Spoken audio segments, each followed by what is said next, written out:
Sometimes the deadliest storms don't arrive with thunder, but with a whisper, a glance, a secret left unspoken. Trust isn't shattered all at once, it fractures, quietly, like glass beneath slow pressure, until it breaks. Mistress stabbed pregnant in rage, but she never expected what the billionaire did. Next, an echo of thunder rattled the tall windows that night, hinting at the storm of revelations waiting to unfold. Little did anyone know that behind the ornate gates of the Whitmore estate lurked a jealousy more lethal than lightning. With the city's elite gathered for a lavish soiree, the stage was set for a betrayal so shocking it would unearth carefully guarded secrets and shatter the illusions of a perfect marriage. Hidden in the shadows, one woman's rage was about to descend upon an unsuspecting victim, forging a path of vengeance and heartbreak no one could have predicted tonight. In the affluent neighborhood of Oakmere Hills, the Whitmore estate stood as a symbol of both opulence and an unattainable dream. Its tall gates, surrounded by perfectly trimmed hedges, beckoned visitors into a world ruled by lavish soirees, polished marble floors, and gleaming chandeliers. For years, Nathan Whitmore, a billionaire born into generational wealth, maintained an enviable reputation among the city's elite. People whispered about his business acumen, his philanthropic efforts, and the marriage that seemed too perfect to be true. Nathan's wife, Claire Whitmore, was pregnant with their first child. The news had swept through Oakmere Hills like a warm breeze, bringing hopeful smiles to friends and acquaintances who admired the Whitmores' seemingly unbreakable bond. Claire, a beloved schoolteacher before her marriage, had put her career on pause to focus on this new phase of her life. She was radiant with maternal pride, her every movement suffused with the quiet excitement of impending motherhood. Standing at Nathan's side, Claire appeared unshakable, her trust in her husband unwavering. Behind the smiles and the show of unity, however, subtle cracks began to form. Claire felt them in fleeting moments.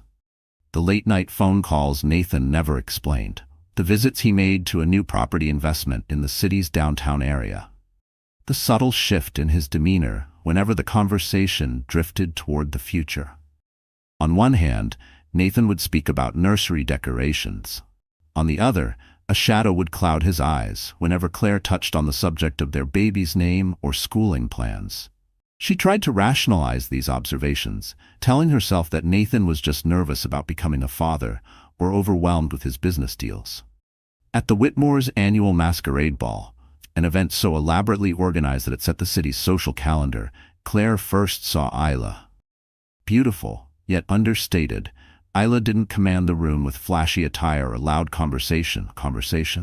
Instead, she exuded a quiet confidence and curiosity that lingered in her gaze. Claire caught Isla looking in Nathan's direction more than once, a normal enough occurrence. She supposed Nathan was, after all, not only wealthy but handsome, with a natural charisma that made him the center of attention. Yet something in Isla's expression was far from friendly admiration. It was as if she was silently claiming possession of the man Claire believed was hers alone. The days passed uneventfully after that fateful ball, but Claire found herself ruminating on Isla's face, the depth of her stare and the unsettling sense that Isla had intentionally drifted into the Whitmore orbit. She confided in her oldest friend, Rachel Donovan, a nurse who had known the couple since their college days. Rachel tried to soothe Claire's anxieties, attributing them to pregnancy hormones and the stress of a high-society life. But as Claire's suspicions grew more concrete, she felt compelled to act. Late one evening, while Nathan was showering after a long day at work, Claire gathered the courage to scroll through his text messages, a boundary she never thought she would cross. Her heart pounded so violently that she worried the sound might echo through the marble corridors. Despite Nathan's typical caution, he must have made a mistake. A series of texts glowed on the screen from a contact labeled A. They were cryptic, and at first glance might have been attributed to a business associate, talk of meeting times, hush-hush deals, and property mentions. But the tone was not professional.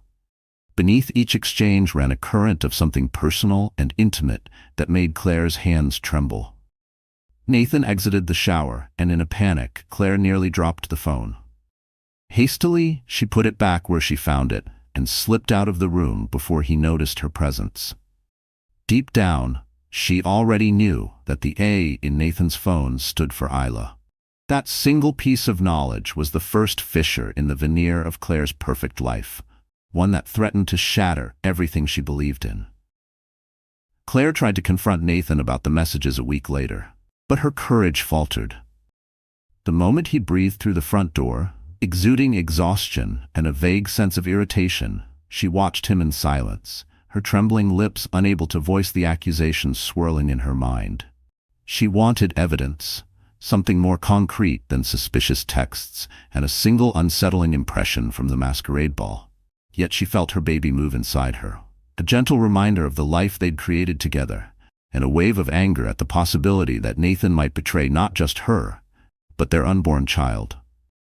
Days turned into nights of anxious vigilance. Claire found herself scrolling through social media, scanning event photographs, and even glancing through Oakmere Hill's gossip columns in search of any mention of Isla. Each search left her emptier than the last, her fingers trembling as she refreshed pages, hoping to catch a mistake she couldn't unsee. Bits of rumor surfaced, carrying claims that Isla was the daughter of a local real estate magnate who had fallen on hard times. Others hinted at scandal, an inheritance lost to reckless investments, whispered rumors of lawsuits quietly buried by powerful connections. Her name appeared in connection with various charity galas, but it was never accompanied by a clear identity or background. There was talk of her being an interior decorator, a traveling photographer, and even a corporate consultant, none of which Claire could verify. Despite the mismatch of details, it was evident. Isla had a way of inserting herself into elite circles with minimal fuss.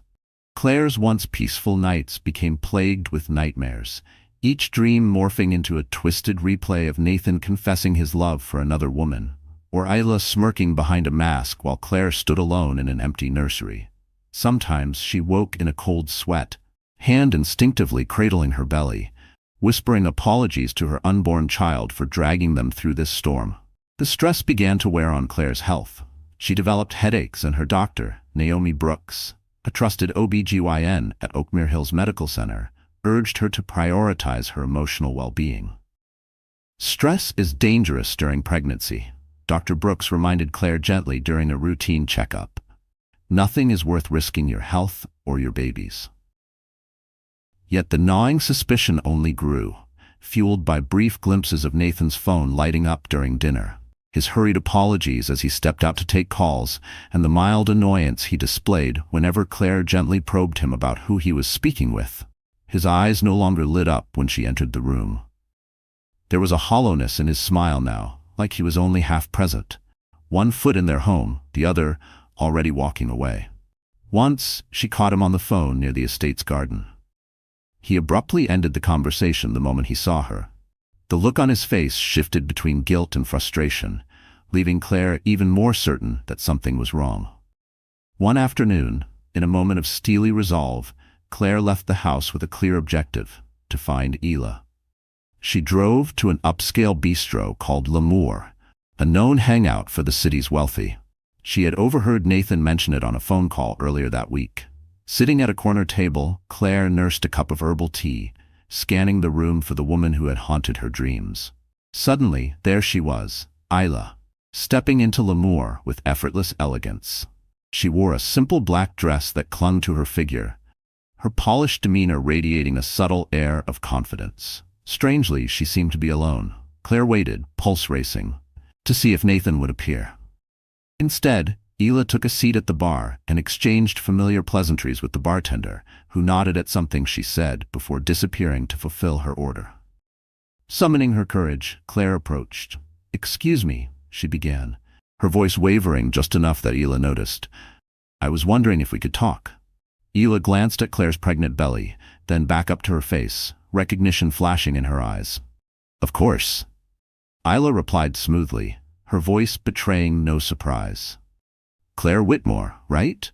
The fact that Isla already knew her name was a jolt to Claire's system. She wondered if it signaled that Isla had been preparing for this confrontation.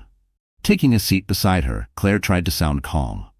"I've seen you at events. I just wanted to introduce myself and maybe ask you about something I can't quite place."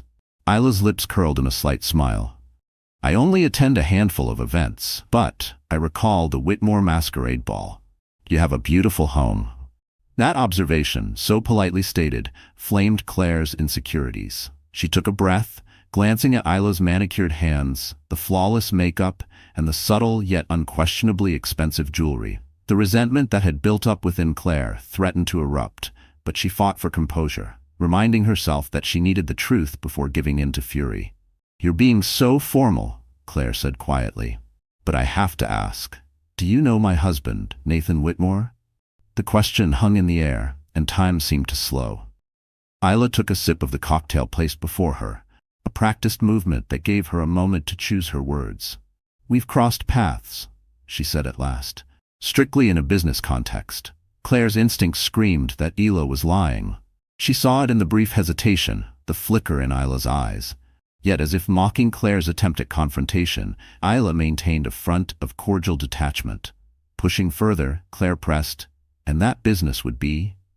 A flicker of annoyance crossed Isla's face. "You should ask your husband. If you have questions, Mrs. Whitmore, he would know best how to explain it." Her tone remained polite, yet it carried a note of veiled challenge. The tension between them was unbearable. Claire could feel her heart pounding in her ears, the very air thick with unspoken accusations. Struggling to keep her composure, she quickly apologized and left, unsettled by the encounter. Every fiber of her being wanted to scream at Isla, to accuse her of being the reason Nathan was pulling away. But in that carefully curated social environment, Claire found herself immobilized by the rules of politeness and public decorum. Driving home, she was plagued by questions. Had she just made a fool of herself? If Isla truly was involved in a legitimate business arrangement with Nathan, what right did Claire have to barge in on that conversation? Yet her instincts told her otherwise. She vowed that if Isla was indeed Nathan's mistress, Claire would protect her marriage and unborn child, no matter the cost. Claire's suspicions were confirmed one fateful evening when Nathan claimed he had to work late at the office. Certain that he was lying, Claire decided to follow him. She drove discreetly behind Nathan's car until it stopped at a swanky downtown apartment complex. From a distance, she watched him enter the building. Anxious, she waited in her car until he emerged an hour later, with none other than Isla on his arm. He leaned in to whisper something that made her laugh, and a knife of betrayal tore through Claire's chest. Claire wanted to fling open the car door and confront them, but a paralyzing shock and heartbreak kept her rooted to her seat. She felt tears burn her eyes as her husband gently guided Isla to a parked sports car. The moment they disappeared into the night, Claire broke into anguished sobs. Doubt and delusions were no longer possible. Reality had slapped her in the face. Her marriage was not the fairy tale she had believed it to be. She was a wife scorned, pregnant with a child whose father was stepping into another woman's arms. The drive home was a blur of tears, anger, and confusion. That night, Claire could barely sleep.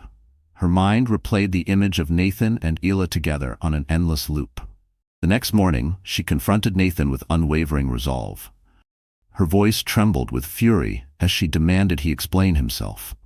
At first, Nathan tried to dodge her accusations, claiming that Isla was an investor in one of his startup projects, someone who required delicate handling because of her family's complicated finances. Claire refused to be placated by corporate jargon or half-baked excuses. "I followed you," she finally admitted, her voice shaking. "I saw you with her. Tell me the truth, or pack your bags." Nathan's expression crumbled. He sank onto the couch in the living room, pressing his hands to his face. For a moment, Claire thought she saw genuine remorse in his eyes. He confessed to meeting Isla for business, but admitted that their relationship had grown intimate. "It was a mistake," he insisted.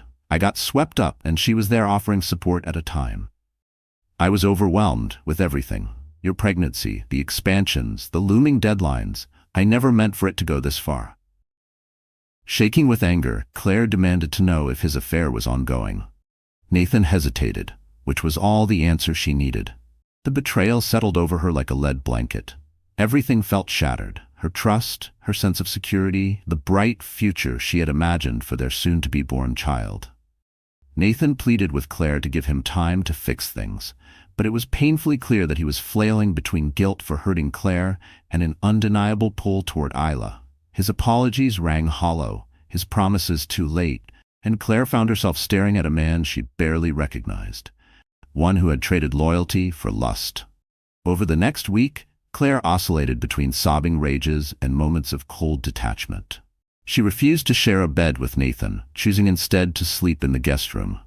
At night, she would lie awake, staring at the ceiling, wondering how the same hands that once held her so tenderly could now hold secrets behind her back.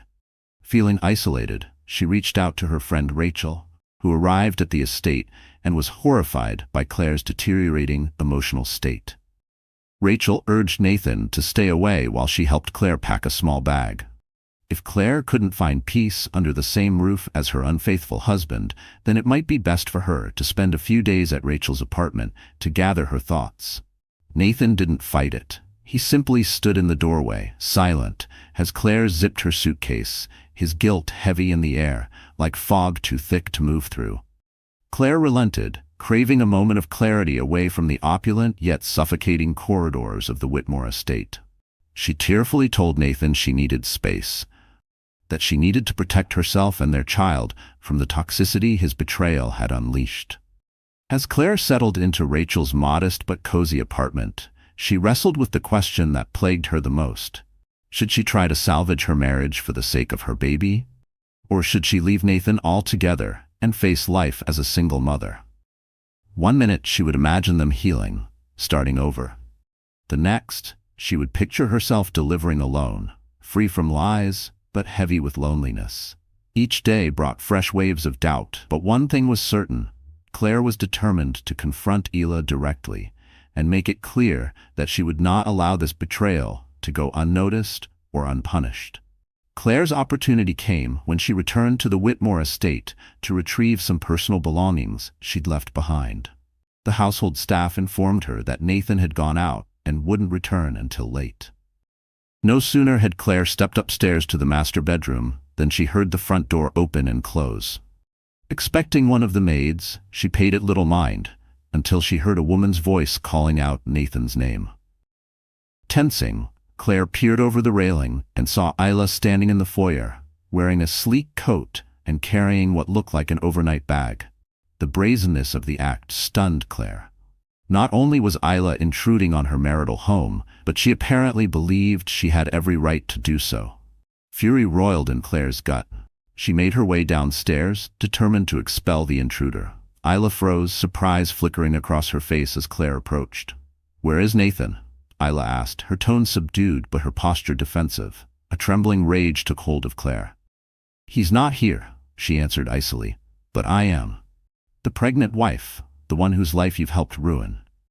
Isla's expression shifted from annoyance to something like pity. "I'm not here to fight," she said softly, "but I do love Nathan, and I won't let you stand in the way of that." Claire's jaw dropped. For a moment she was rendered speechless by the audacity of the statement. Then her voice erupted in raw fury, echoing off the marble floors. "Stand in the way of it? He's my husband. That child I'm carrying is his child. You're the one who shouldn't even be here." Their argument escalated rapidly. Accusations flew like daggers, each woman blaming the other for the ugly, complicated predicament. Isla insisted that Nathan had promised to leave Claire, that he had fallen out of love with her long before the affair began. Claire, in turn, berated Isla for preying on a vulnerable man who was going through a stressful time, for seducing a married man and undermining a future family's happiness. In the midst of this chaotic exchange, Isla's composure snapped. Her face twisted with anger as she launched into a tirade about how Claire had everything: wealth, social standing, and now a child. Ela had been born into privilege, yes, but her family had lost most of its fortune years ago. She was fighting tooth and nail to keep herself afloat in the world she believed was rightfully hers. Nathan, she argued, was the only person who truly understood her desperation and ambition. Claire shook with hurt and fury. She thought about all the nights she had envisioned the life she and Nathan would build, raising a child, supporting each other's dreams, growing old together. Now all those hopes lay in tatters. "I've had enough," Claire hissed, pointing toward the door. "Get out of my house, and out of my marriage." Isla's eyes flashed with a savage kind of triumph. "This might be your house for now," she said. "But don't forget, Nathan invited me here. He wants me here." Before Claire could respond, Isla turned on her heel and marched toward the door, her heels clicking against the polished floor. That single confrontation felt like a watershed moment, one in which Claire realized that Isla wouldn't just evaporate from their lives. She was deeply entangled with Nathan, and short of legal measures, Claire saw no clear path to remove her. Torn between despair and rage, Claire sank to her knees, letting out a broken sob that echoed through the corridors of the Whitmore estate. Claire retreated once more to Rachel's apartment, where she spent days locked in internal debates about how to salvage or end her marriage. Nathan called repeatedly, leaving messages that ranged from tearful apologies to angry demands that she return home. At times, Rachel took the phone and warned Nathan to stay away until Claire had made a decision. One afternoon, Claire found an envelope slipped under Rachel's door. Inside was a letter from Isla. The note was brief but dripping with arrogance. "Claire, I wanted to apologize if my words seemed harsh the last time we spoke. The truth is that Nathan has grown distant from you, and we're building something that fulfills him in a way you never could. I know how it feels to be desperate, so I extend my sympathy. But let's be honest, he doesn't look at you the way he looks at me. And some things just can't be undone. But remember, no relationship stays the same forever. Isla." Claire stared at the letter for a long time, her fingers trembling. The paper crinkled under her grip as her stomach twisted with a sickening blend of humiliation and rage. That anyone could be so cruel made her stomach churn with nausea and fury. Each word felt like a blade, designed to pierce her where it hurt most: her pride, her worth, her place in Nathan's life. It was as if Isla was taunting her, daring her to admit defeat. Later that evening, Claire's phone buzzed with a text from Nathan. "I'm sorry, let's talk. Meet me at Oakmere Hills Park tomorrow at noon." Her immediate reaction was anger, but a part of her needed closure, or at least clarity. She nearly threw the phone across the room, but something in her, some fragile shard of hope or fury, stopped her. She owed it to herself and her unborn child to see if Nathan could be honest. The next day, Claire arrived at the park. She spotted Nathan sitting on a bench near the lake, staring at the water with a troubled expression. For a brief moment, she remembered the man she had fallen in love with, the one who had once brought her to this exact spot to propose under the glow of fairy lights. That night had been filled with promises, soft laughter, and dreams they had dared to whisper.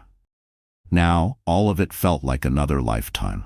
The distance between them felt immeasurable. Without preamble, Claire approached. "What do you want?" she asked, refusing to soften her tone. Nathan turned, and she saw that he looked haggard, with dark circles under his eyes.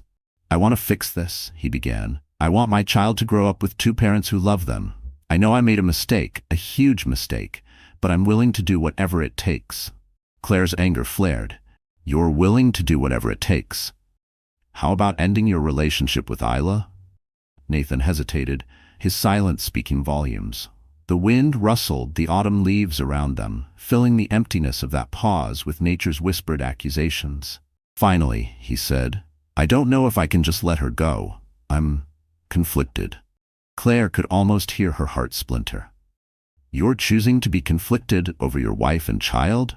You're actually debating whether you should leave the woman you had an affair with?" Nathan ran his hands through his hair, frustration evident. "It's not that simple, Claire. You have everything. Isla doesn't. She's—" Claire interrupted him, her voice trembling with disbelief. "Are you hearing yourself? You're prioritizing your mistress's emotional needs over your pregnant wife's well-being?" He reached for her, but she pulled back. Tears stung her eyes, and she hated him for making her feel so powerless. "I'm done," she managed to choke out. "If you can't choose us, then I'll make the choice for you."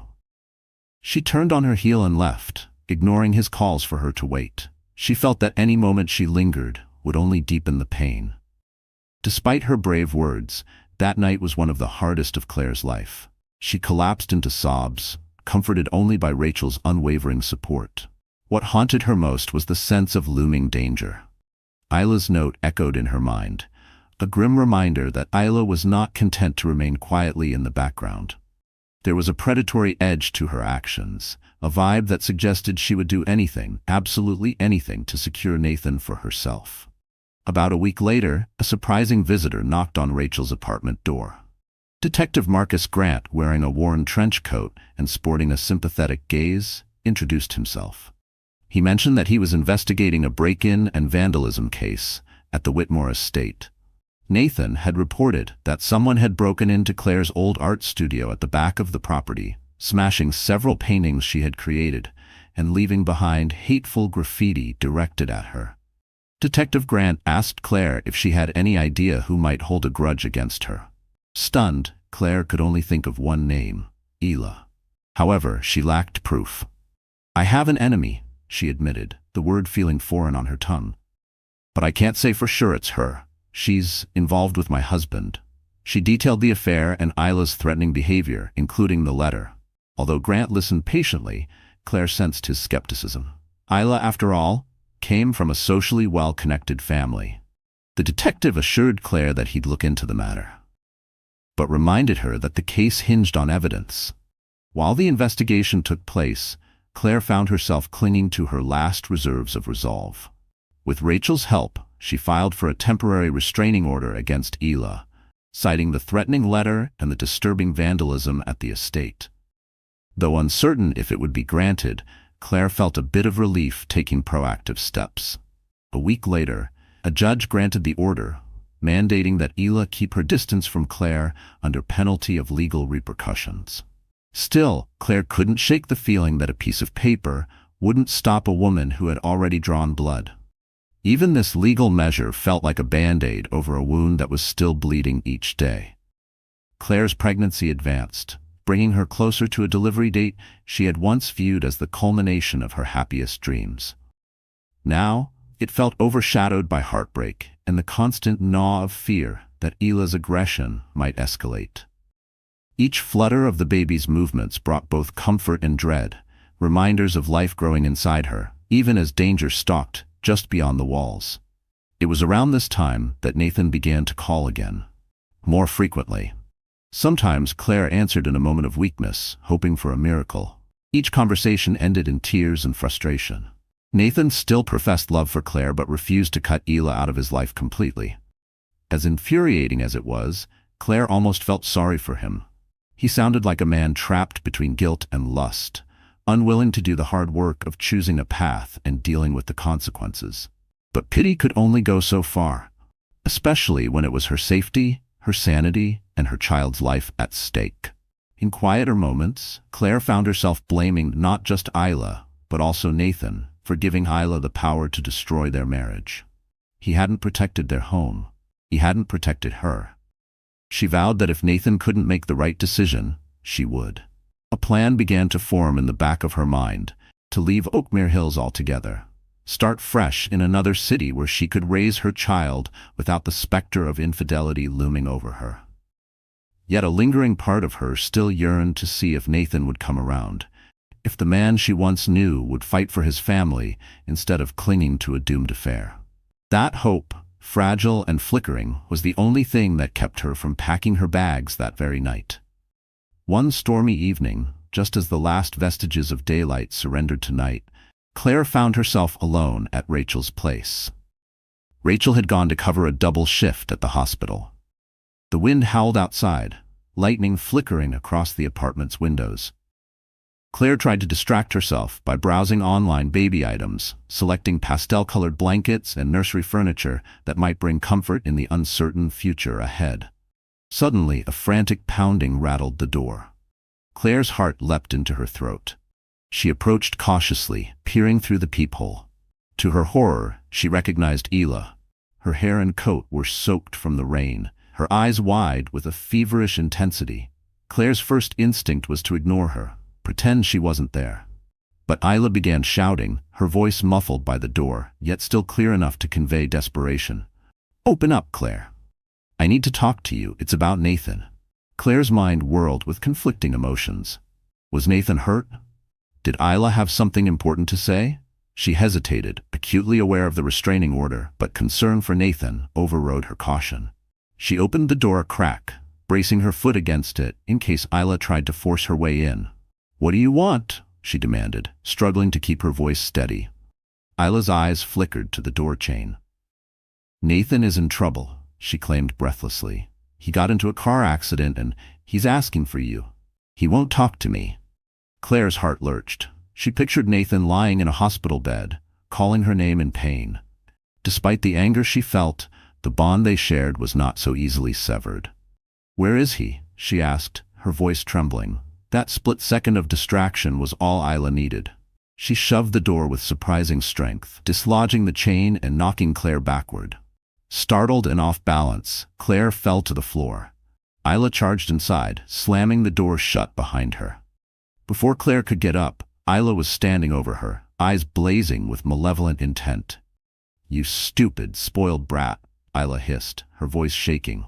"You think you can hide behind a piece of paper and keep Nathan away from me?" Claire's voice caught in her throat. She tried to crawl backward, but Isla lunged. "I said stay away!" Claire screamed, reaching for her phone to call for help. Isla snatched the phone and flung it across the room, where it shattered against the wall. Fury contorted Isla's features. "He's mine," she spat. "I don't care about your baby, your marriage, or your threats. Do you think that restraining order would keep me from taking what's mine?" Claire tried to calm her, but Isla was beyond reason. "You destroyed his love for me by getting pregnant," Isla continued, her voice cracking with an irrational edge. "You're the one who manipulated him, trapping him with this child." A surge of protectiveness flared in Claire, overshadowing her fear. "I didn't manipulate him," she snapped. "We were married. We wanted this baby together." Isla let out a bitter laugh. "He doesn't want it anymore." Her hand slid inside her coat. Before Claire realized what was happening, Isla pulled out a small knife, its blade gleaming in the flickering light. Claire felt her stomach twist in terror. She tried to scramble to her feet, but Isla moved with a sudden burst of violence. She swung the knife toward Claire, who instinctively raised her arm to protect her belly. A searing pain tore through Claire's arm. Gasping, she watched blood trickle down her sleeve. Summoning adrenaline-fueled strength, Claire kicked at Isla, momentarily throwing her off balance. Isla stumbled, and Claire tried to rush for the door, but Isla recovered faster than Claire expected, grabbing her by the hair and yanking her back. Claire shrieked, the sound echoing in the small apartment. "You should have stayed away," Isla screamed, bringing the knife down again. This time Claire twisted her body to shield her pregnant belly, taking the blow to her side. Agony radiated through her. She felt warm blood pooling, staining her clothes. Dazed and in shock, Claire collapsed to her knees, instinct screaming for her to protect her unborn child at all costs. In the background, Claire heard voices shouting from the hallway. Neighbors had heard the commotion, and someone banged on the door. "Is everything okay in there?" A muffled voice called. The door burst open under a neighbor's force, just as Isla raised the knife once more. Panicking, Isla turned and fled through another exit, a small balcony door that opened onto a narrow fire escape. As the neighbors rushed in to help, Claire clutched her belly, tears streaming down her face. She felt the baby move faintly, a relief so profound that she broke into a sob as pain flared mercilessly. Blood stained the floor around her, and darkness threatened to close in. Someone called an ambulance, and sirens soon pierced the night. Claire held on to consciousness with every ounce of willpower, silently begging her unborn child to stay strong. When Claire next opened her eyes, she found herself in a hospital bed, hooked to an IV. Rachel sat beside her, clasping her hand. A surge of gratitude washed over Claire at the sight of her friend's worried but comforting presence. Dr. Naomi Brooks entered, her gentle face marred by concern. "You're lucky," she said softly. "The wounds are serious, but you and the baby are stable. We had to give you a transfusion. You'll need time to heal, physically and emotionally."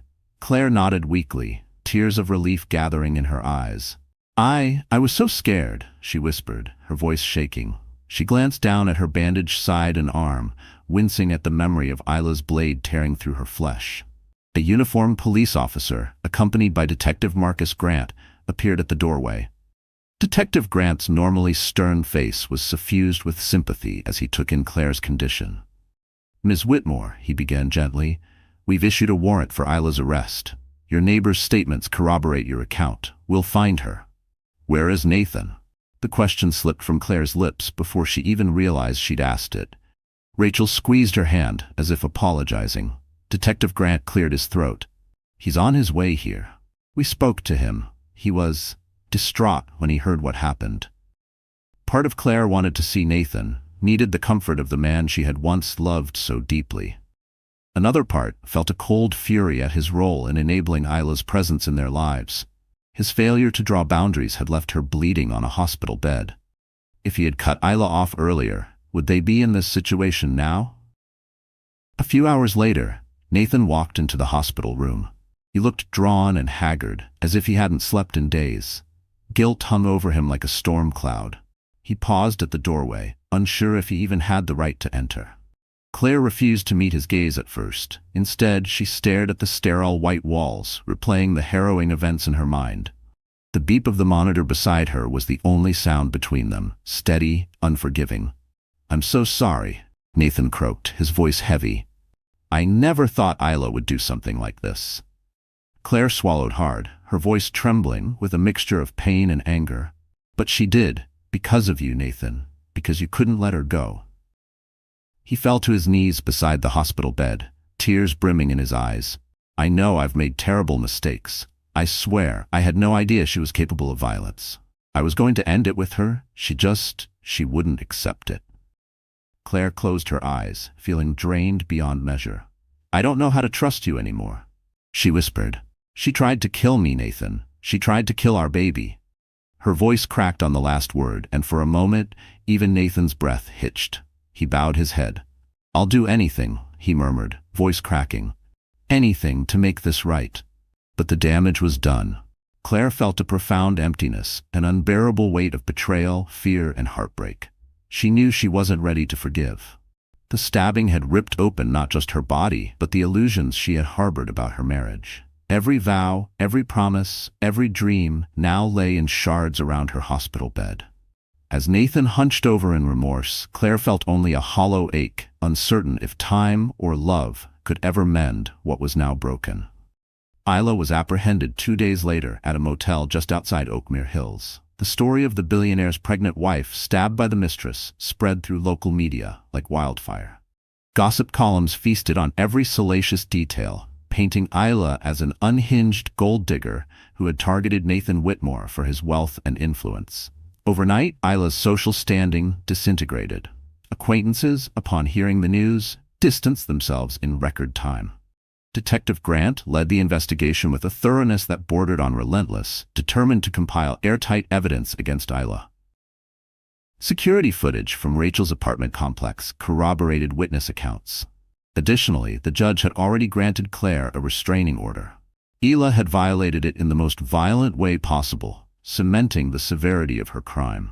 Charges against Isla ranged from aggravated assault to attempted murder.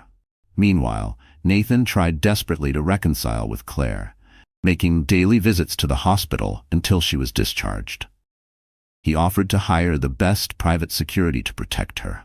He suggested therapy sessions, tearfully insisting that he realized now what he stood to lose. Yet each time Claire saw him, she was reminded of the depth of his betrayal. While she appreciated his sudden concern, the emotional wounds ran too deep to be soothed by belated guilt. The day Claire left the hospital, an unexpected development arose. Isla claimed in a statement to the police that she, too, was pregnant with Nathan's child. Word spread like wildfire, fueling speculation and scandal across Oakmere Hills. Overnight, the narrative shifted. Tabloids salivated over the possibility of dueling pregnant women, each carrying the child of a wealthy billionaire.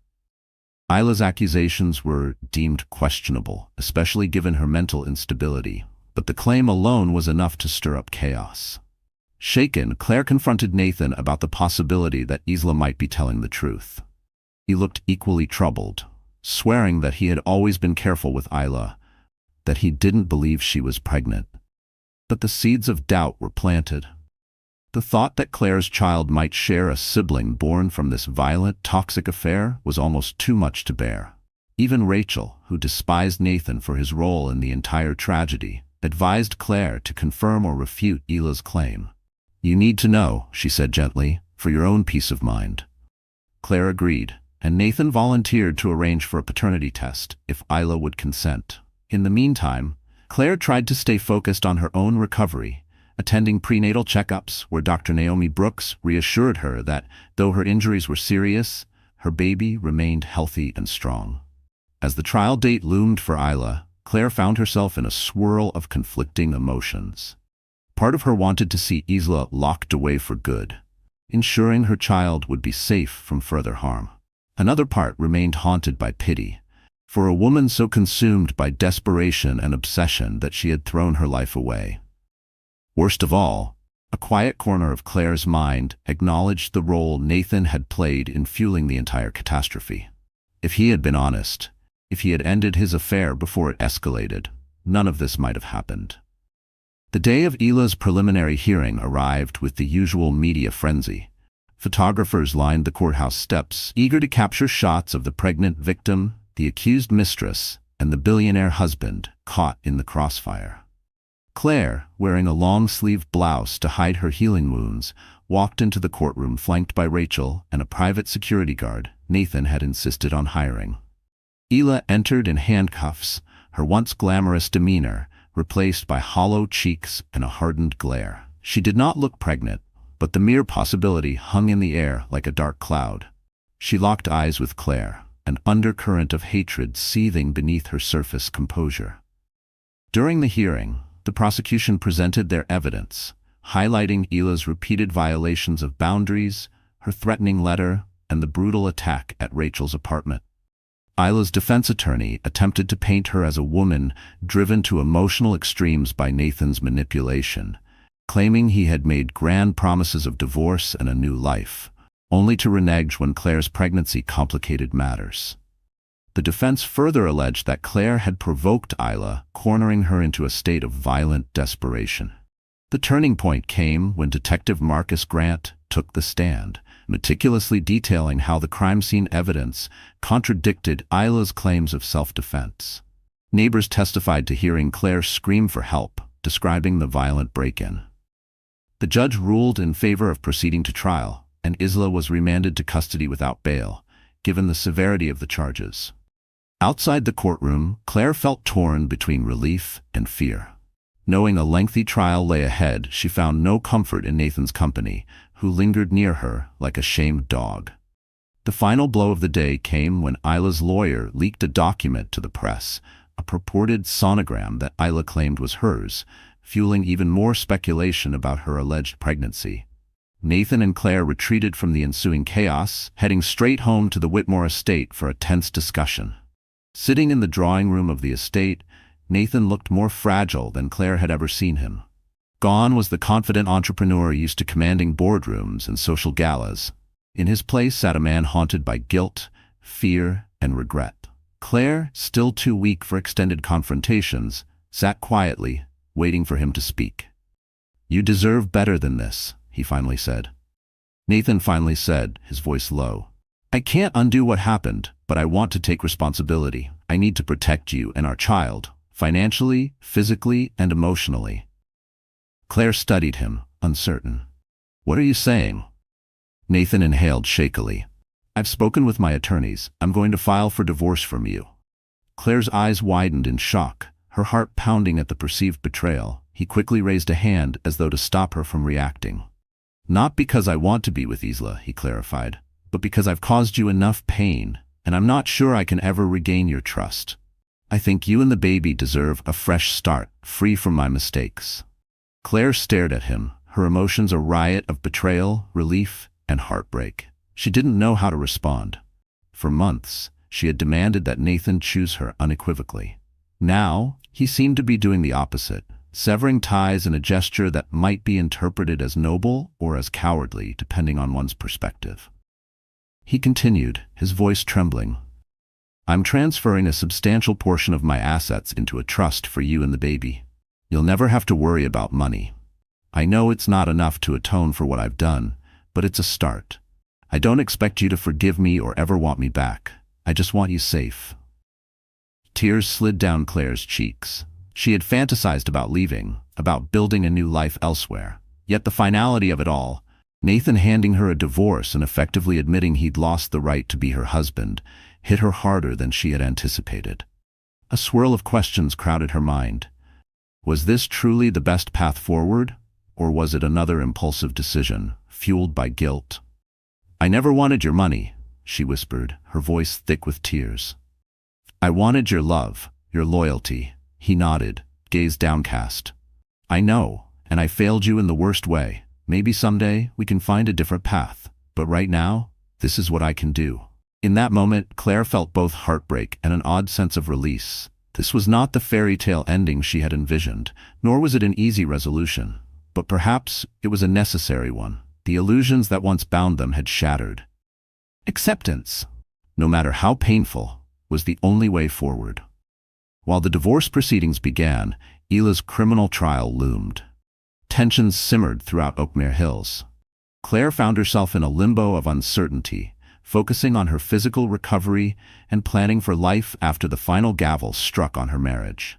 She had begun searching for a new home in another part of the state, somewhere far from the memories that haunted her in Oakmere Hills.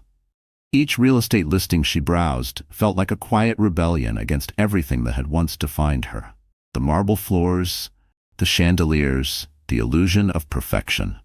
About 2 weeks before the trial was set to begin, shocking news rippled through the local media. Isla had lost the baby she claimed to be carrying. Speculation soared. Had she ever truly been pregnant? Or had she concocted the story as a desperate ploy for sympathy? Claire felt a mix of horror and grim relief. If Isla had truly been pregnant, the loss, no matter how manipulative she had been, was tragic. If the pregnancy had been a lie, it only confirmed the level of deceit Isla was capable of. And either outcome twisted Claire's stomach into knots. One possibility was heartbreaking, the other, diabolical. Either way, the news dealt a serious blow to Ila's credibility. In pre-trial hearings, the prosecution hammered home the point that Isla's claim had never been substantiated with legitimate medical records. Her sonogram appeared to be from a friend who was genuinely pregnant, a fact discovered when that friend came forward on the day of the trial. The courtroom murmured at the revelation, a ripple of disbelief and disgust that seemed to echo Claire's own reaction. Claire took the stand, her heart in her throat. She recounted the terrifying moments of the stabbing, describing how Isla had broken into Rachel's apartment under the pretense of bringing dire news about Nathan. The courtroom fell silent, all eyes on Claire, as she described the blade's cold glint, the burning pain of the stab wounds, and the sheer terror for her unborn child. At one point, her voice cracked, but she didn't stop. She clutched the witness stand with white knuckles, determined to make every word count. Isla sat expressionless. She offered no outbursts, no angry rebuttals, but her eyes, dark and fixed, never left Claire, like a storm held just beneath the surface. Her defense team tried to paint Claire as a scorned wife who had exaggerated the violence. But the physical evidence, Claire's injuries, the broken door chain, and the neighbor's testimony corroborated her account. And when Rachel testified, detailing Claire's screams, the blood on the floor, the knife glinting in Ila's hand, the defense's narrative crumbled further. It didn't take the jury long to return a guilty verdict on charges of aggravated assault and attempted murder. As the bailiff led Ila away, Claire felt a fleeting twinge of pity. Ila's eyes burned with hatred, but beneath that, there was a flicker of fear. She wasn't a monster. She was a woman consumed by obsession, one who had lost everything in the name of a man who never truly belonged to her. For a moment, Claire wondered if, under different circumstances, Isla might have sought help for her obsessive, destructive behaviors. But it was too late. Consequences had caught up with her. With Isla sentenced to a lengthy prison term, Claire found herself facing an uncertain but more peaceful future. The baby's arrival was imminent, and Claire poured her energy into preparing for motherhood. She invested in a small suburban home in Fairview, a few hours drive from Oakmere Hills. It lacked the grandeur of the Whitmore estate, but its cozy warmth felt far more comforting than any mansion. The creak of wooden floors, the hum of a quiet heater, the light filtering through pale curtains.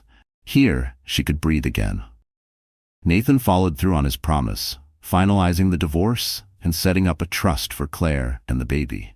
The settlement was generous, but Claire accepted it more out of practicality than any desire for luxury. She wanted her child to have financial stability, free from the burdens Nathan's affair had thrust upon them. On a crisp winter morning, Claire went into labor. Rachel was by her side the entire time. After hours of intense contractions, Claire gave birth to a healthy baby boy. The moment his cry pierced the room, something inside her cracked open, not with pain, but with awe. Exhausted yet filled with overwhelming love, she held her son against her chest, tears streaking her cheeks. In that moment, every tragedy she'd endured felt distant, overshadowed by the miracle of new life. She named him Ethan James Whitmore, honoring the father whose choices had broken her heart, but whose blood ran through their child's veins. It was a name born of both grief and grace, a bridge between past wounds and future hope. News of Ethan's birth reached Nathan quickly. He showed up at the hospital, hesitant, fear mingling with hope in his eyes. Claire allowed him in, albeit cautiously. The sight of Nathan cradling Ethan in his arms was both tender and heartbreaking. Nathan's hands shook slightly as he held the baby, as if he knew this moment wasn't his to claim, but to witness. For a fleeting moment they shared an unspoken bond, love for the tiny life they had created. Yet the wounds remained unhealed. The divorce papers were signed. Their paths had diverged irrevocably. Before Nathan left the hospital room, he gently kissed Ethan's forehead. Turning to Claire, he spoke softly.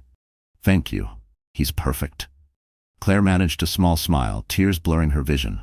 They had come full circle, in a sense. Once lovers, now near strangers, bonded only by the innocent child in their midst. No matter how fractured their relationship might be, Ethan deserved to know his father, provided Nathan upheld his duties responsibly. Weeks turned into months, and Claire adjusted to her new life as a single mother. She found joy in every milestone of Ethan's growth, from his first gummy smiles to his early attempts at rolling over.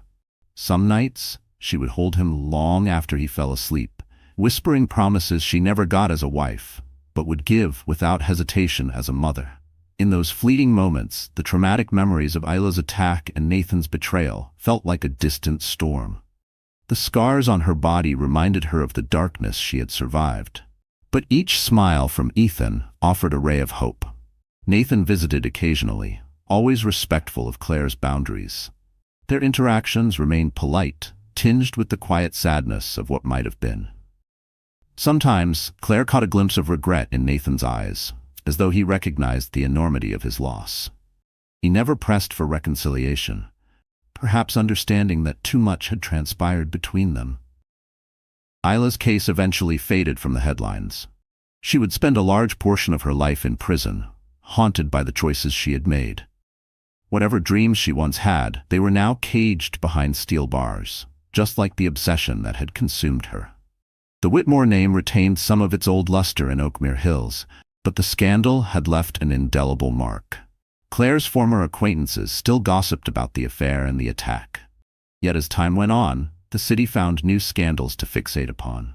Claire, thankfully, was no longer part of their storyline, only a quiet whisper in a world that moved on without apology. Slowly, Claire built a small community for herself and Ethan. She reconnected with former colleagues from her teaching days and even considered returning to work part-time, hoping to carve out a future driven not by wealth or prestige, but by her own sense of purpose. Occasionally, she wondered if she could ever love again. The possibility both intrigued and terrified her. But now she knew. Love would have to meet her where she stood. Stronger, wiser, unwilling to settle for anything less than truth. On a peaceful summer evening, Claire found herself rocking Ethan to sleep in the nursery she had lovingly decorated with soft pastels and gentle lullabies.